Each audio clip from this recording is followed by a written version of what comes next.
Derap Sastra melangkah bersama membana di udara.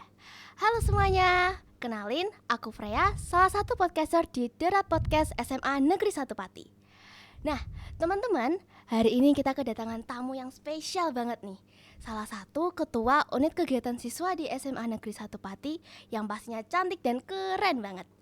Baik, tanpa berlama-lama langsung aja kita sambut Kak Aurel. Halo Kak. Hai. Boleh perkenalan diri dulu Kak ke teman-teman? Oke, halo semuanya. Namaku Aurelia Fioreti Fairi, biasa dipanggil Aurel, dan aku menjabat sebagai Ketua Umum OSBIT periode 2023-2024. Wah, keren banget Kak ketua OSBIT. Oh iya Kak, aku mau tanya nih. Kak Aurel kan sekarang jadi ketua umum OSBIT ya. Boleh ceritain nggak Kak, dulu itu pemilihan ketuanya gimana? Sekaligus motivasinya Kak Aurel buat jadi ketua umum OSBIT. Oke, jadi ini berawal waktu kelas 10 sebelum pemilihan. Aku sempat bicara sama teman-teman OSBIT sendiri, beberapa proker yang aku tertarik buat jalanin, dan ini ide-ide yang masih mentahan, jadi benar-benar belum pernah terlaksana di OSBIT sebelumnya, dan aku emang benar-benar tertarik untuk melaksanakan ide ini. Terus pada suatu hari akhirnya kakak dari 7.0, jadi aku ini angkatan tahun 8.0. Jadi kakak 7.0 ini nawarin untuk mencalonkan diri dari anggota tahun 8.0, dan akhirnya aku mencalonkan diri dan dilaksanakanlah debat dan pemilihan voting untuk seluruh anggota 7.0 maupun 8.0 saat pelantikan. Nah, puji Tuhan dan unexpectedly banget aku terpilih jadi ketua umum. Ya itu semua kembali lagi karena emang berkat Tuhan, dan kalau nanyain motivasiku sendiri, ya aku cukup menjalankan tugas dari Tuhan aja, dan ya aku pengen memajukan OSBIT supaya jadi lebih baik lagi. Wah, pasti itu Kak Aurel kepilihnya karena emang keren dong Kak Aurel, dan program kerjanya tuh pasti juga bisa membawa dampak positif tuh nanti buat OSBIT. Gimana Kak rasanya jadi ketua OSBIT? Udah kepilih gimana Kak? Bahagia, senang?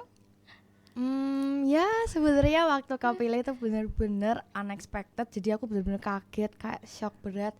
Bahkan mungkin teman-teman OSBIT juga tahu, waktu aku kepilih sendiri aku benar-benar kelihatan speechless, sampai hampir gak bisa ngomong. Dan ya seneng sih, sampai sekarang pun aku ngerasa bahwa ya masih menyenangkan, tapi ada saat-saatnya ketika harus bertanggung jawab tuh rasanya cukup berat.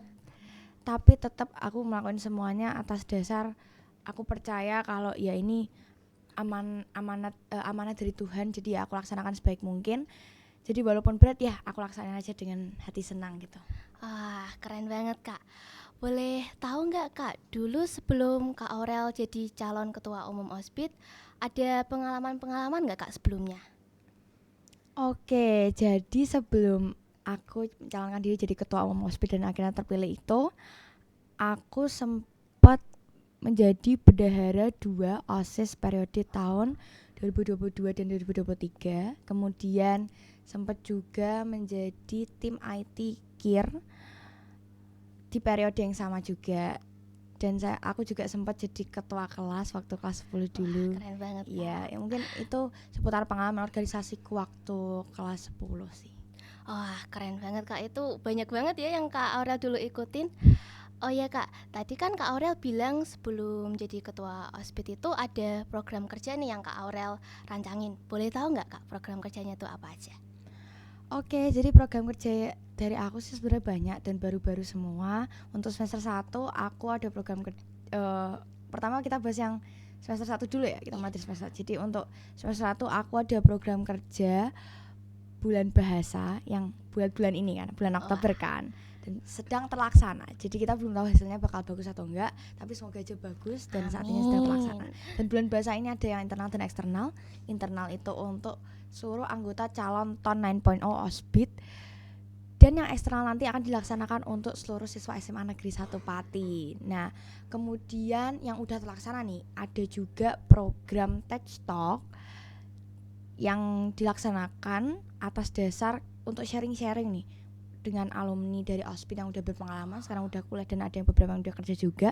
Dan juga pembicara-pembicara yang keren seperti Pak Albert Zin udah diundang untuk Tech Talk pertama. Nah, kemudian untuk semester 1 dan semester 2 kita akan melakukan kumtin atau kumpul rutin secara umum untuk 2 kali dalam seminggu. Yang pertama untuk Komtin Umum, dan Komtin Umum ini kita bakal melaksanakan kegiatan-kegiatan yang seru seperti game, terus kita juga akan melaksanakan forecast, terus kita juga akan melaksanakan yaitu kayak pengumuman, terus pembahasan gitu. Dan ada juga pembelajaran Microsoft gitu.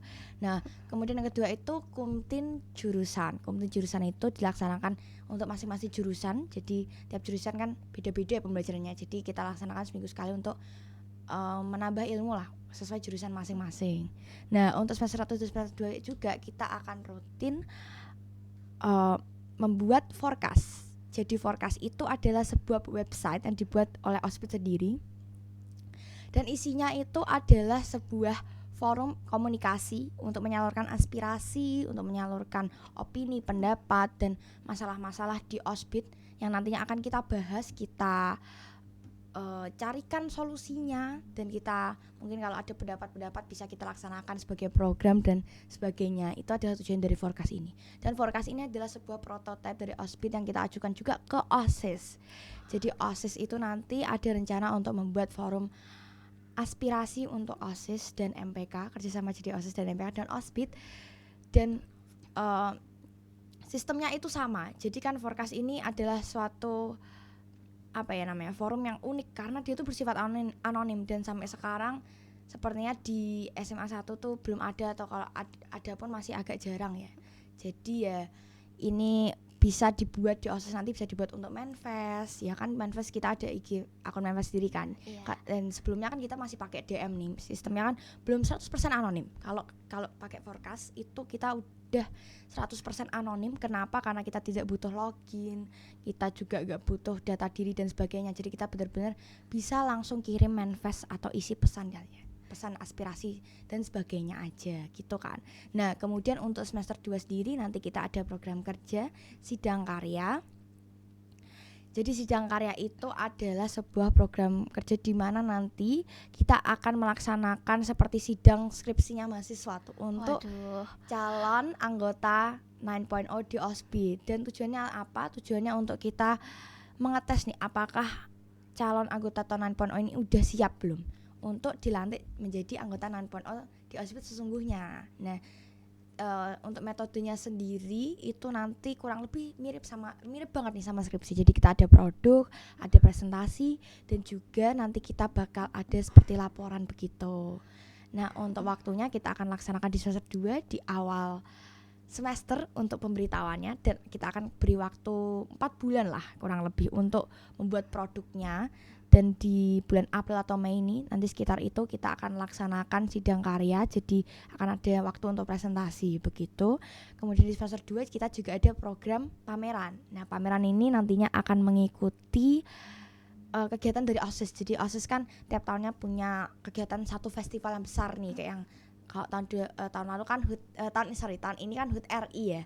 HUT RI kan festival yang besar banget, dan kita mengambil kesempatan itu untuk melaksanakan pameran. Jadi aku harapannya dari pameran tahun lalu itu nanti bisa dilaksanakan di tahun selanjutnya untuk anggota 9.0 gitu sih. Dan tambahan satu lagi nih yang baru dan sayangnya belum sempat terlaksana sih, tapi harapannya kita semoga bisa terlaksana secepatnya, yaitu web tracker alumni.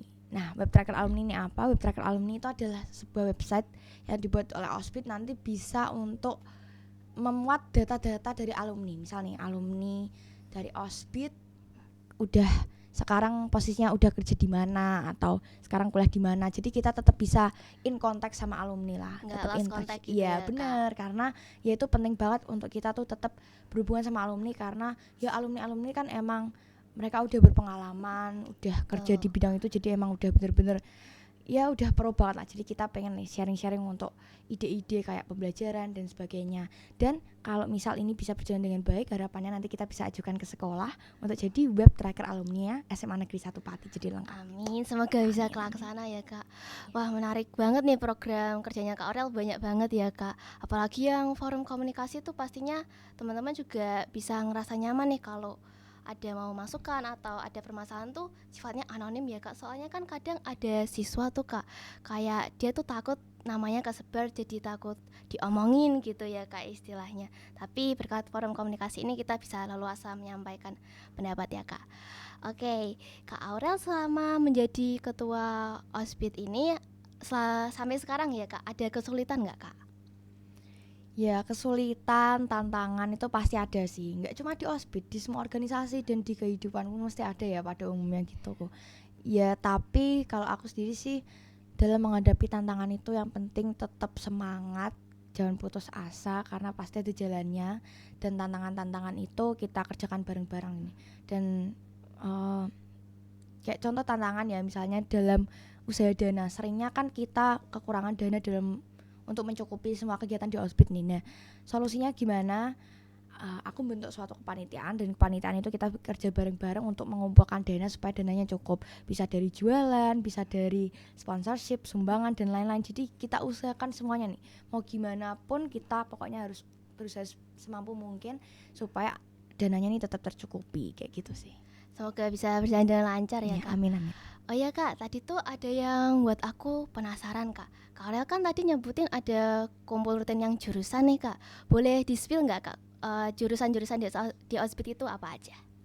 Oke, jadi ya OSBIT itu sebenarnya punya 2 divisi, divisi programming dan divisi desain grafis, dan masing-masing itu punya 3 jurusan. Jadi untuk programming sendiri kita ada web design, game development, dan robotik. Nah, untuk desain grafis sendiri kita juga ada 3.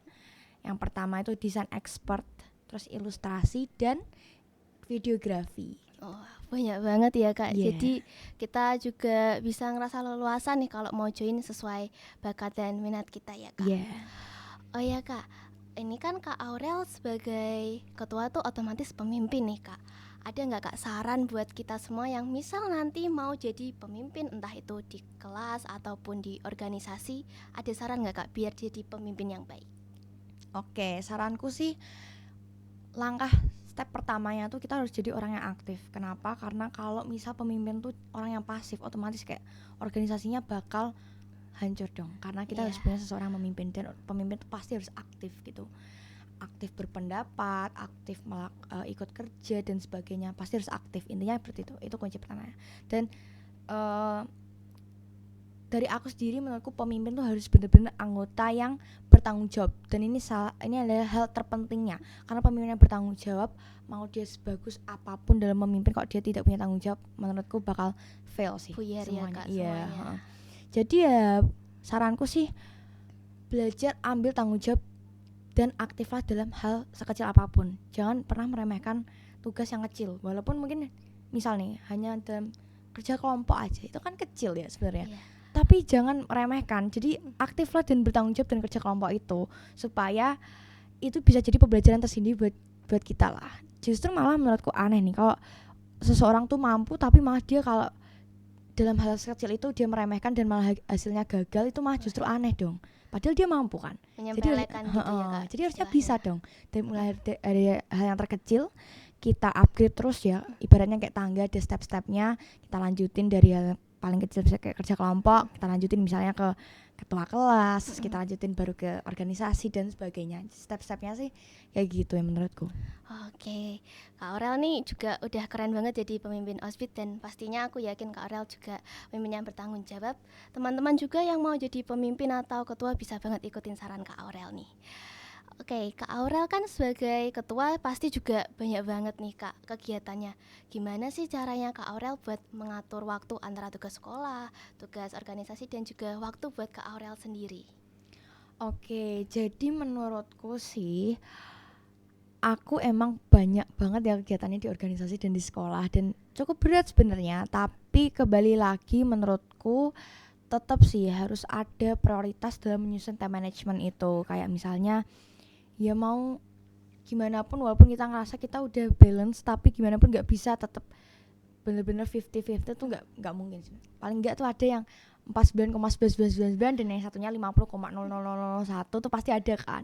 Dan itu hak masing-masing ya, kita memilih untuk memprioritaskan organisasi ataupun sekolah. Walaupun selisihnya mungkin dikit cuma Iya. 0,001, tapi itu kan tetap pengaruh ya. Dan di sini menurutku sih time management itu yaitu yang pertama berdasarkan prioritas, dan yang kedua itu ada kayak apa ya namanya, sistemnya gitulah istilahnya kayak gitu. Ada tips and triknya sendiri, dan itu banyak, ada metode-metodenya.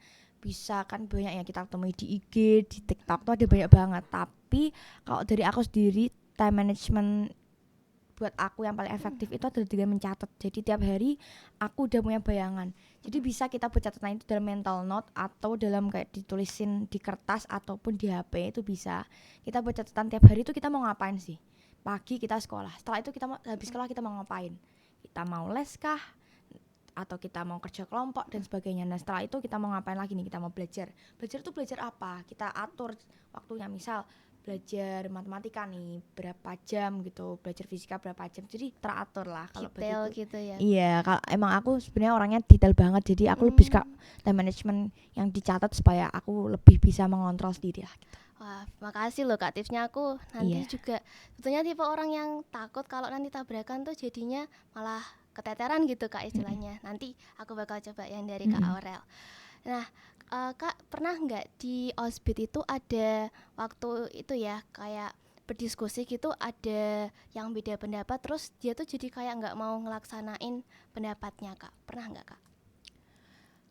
Pernah sih, dan sering terjadi, karena namanya organisasi tuh mau nggak mau pasti deh ada seseorang yang beda pendapatnya.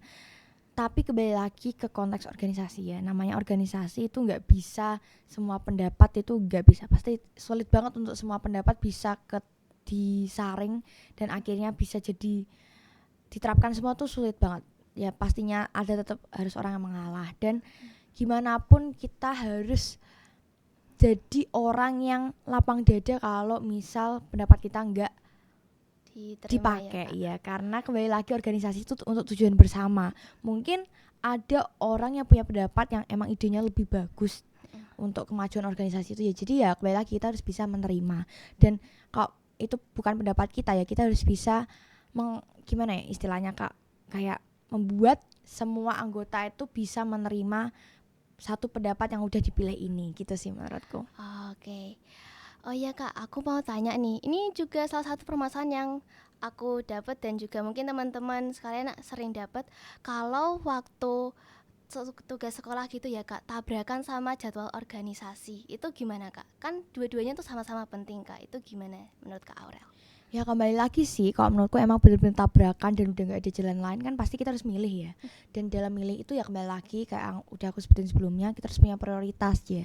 Jadi kita apakah kita mau milih organisasi atau sekolah, kembali lagi itu hak masing-masing. Dan kalau aku sendiri, aku menoleransi lah mau orang tuh milih organisasi ataupun sekolah gitu, karena ya emang kita udah berusaha balance kan, tapi kembali lagi ada ya itu selisih 0,001 yang membedakan kita mau memprioritaskan yang mana gitu. Oke.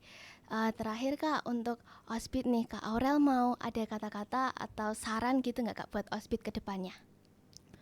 Oke, aku ada sih beberapa kata, satu patah dua patah kata ya buat anggota OSBIT dan pengurus-pengurus OSBIT. Ya, ini satu quotes yang salah satu moto hidupku juga. Oke, keep going because you didn't come this far just to be this far. Jadi karena kita udah berjalan sejauh ini ya, udah sebagus ini, jangan berhenti di tengah jalan, kita lanjutin terus. Jadi kita majuin OSBIT. Mungkin kita udah merasa bahwa OSBIT udah maju ya, tapi kita majuin terus karena nggak bisa cuma segini aja. Kita lanjutin terus sampai benar-benar bagus ya.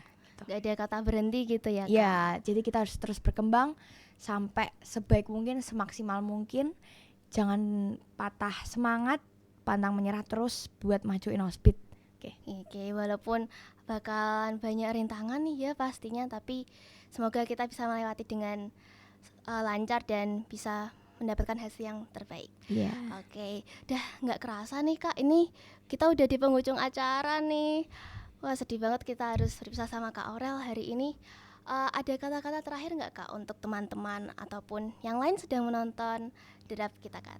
Oke, makasih banget udah meluangkan waktunya untuk nonton podcastku dan Freya buat hari ini. Dan mungkin untuk teman-teman siswa-siswi ataupun orang di luar yang menonton, ya kayak yang udah aku omongin sesuai moto hidupku tadi, keep going because you didn't come this far just to be this far. Jadi jangan menyerah. Kalau hidup sesulit apapun itu, dia nggak akan berada di titik sulit terus. Jadi tetap semangat, lakukan aja yang terbaik. Semoga tetap cepat ketemu solusinya lah. Jadi masalah itu nggak berlangsung selamanya. Oke, berdoa aja semoga masalahnya cepat selesai dan kita bisa masuk ke fase-fase yang menyenangkan. Amin. Nah, teman-teman, kalau kalian ada kesulitan juga bisa diterapin nih saran Kak Aurel, jangan pernah menyerah dan selalu menuju ke depan. Oke, aku juga makasih banget ke Kak Aurel udah ngeluangin waktu ya Kak di tengah kesibukannya Kak Aurel. Aku tahu Kak Aurel pasti sibuk. Sukses terus buat Kak Aurel dan juga Ospit ke depannya, semoga bisa menjadi organisasi yang nyaman untuk siswa ya, untuk berkembang, mengembangkan bakat dan minat. Baik, terima kasih juga buat teman-teman yang udah nonton podcast kita kali ini. Jangan lupa buat like, comment, and subscribe. See you on the next video. Bye-bye.